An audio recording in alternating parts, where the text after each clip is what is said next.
The left doesn't care about our economic success. All they want to do is make noise. They want to talk about whores and porn stars, or about a lawyer who they're squeezing so tight he'll confess to sinking the Titanic. The truth? Nobody's paying attention to them.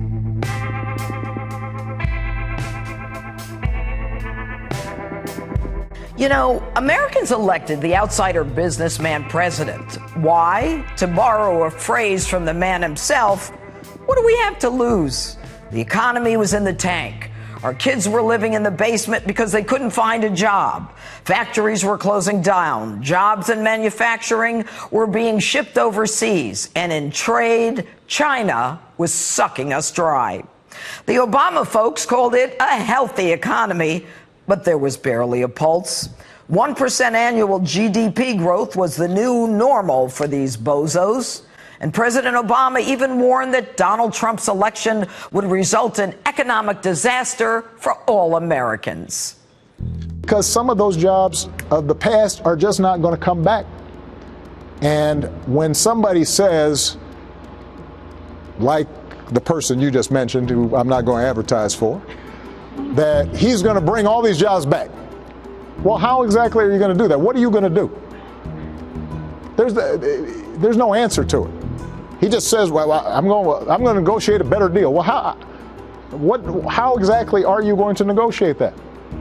What magic wand do you have? And usually the answer is he doesn't have an answer. Because I want you to tell your friends, don't let a friend vote Trump.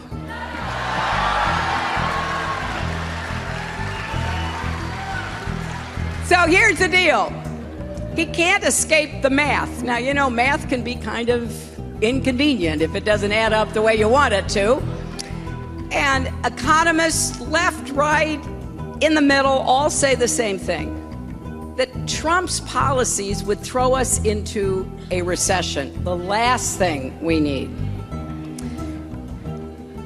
He would undermine the growth that we've had since the Great Recession. In the event Donald wins, I have no doubt in my mind the market tanks. His tax plan, in combination with his refusal to reform entitlements and to honestly address spending, would balloon the deficit and the national debt.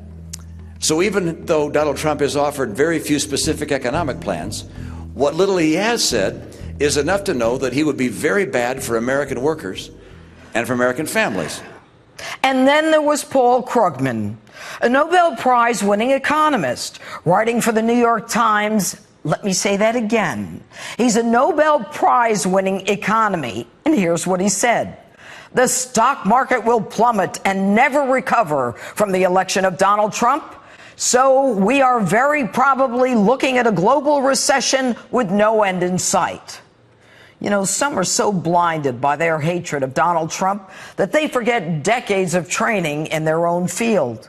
And as America surges forward with more jobs than people to fill them, with African American and Hispanic unemployment the lowest in history, with millions coming off of food stamps because they want to work, the left, well, they rant and protest and create chaos. They throw people out of restaurants and off television shows. They even go to church and say that God sent them to destroy Donald Trump. The left doesn't care about our economic success.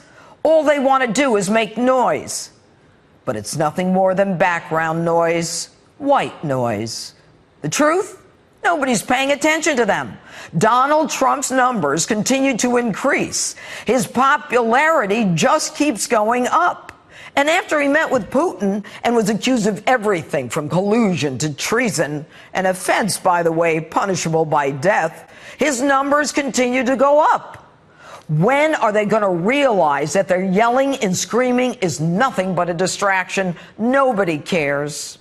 We care about food on the table, paying the rent, the mortgage, paying for kids' clothing for school. But no, they want to talk about whores and porn stars, or about a lawyer who they're squeezing so tight he'll confess to sinking the Titanic.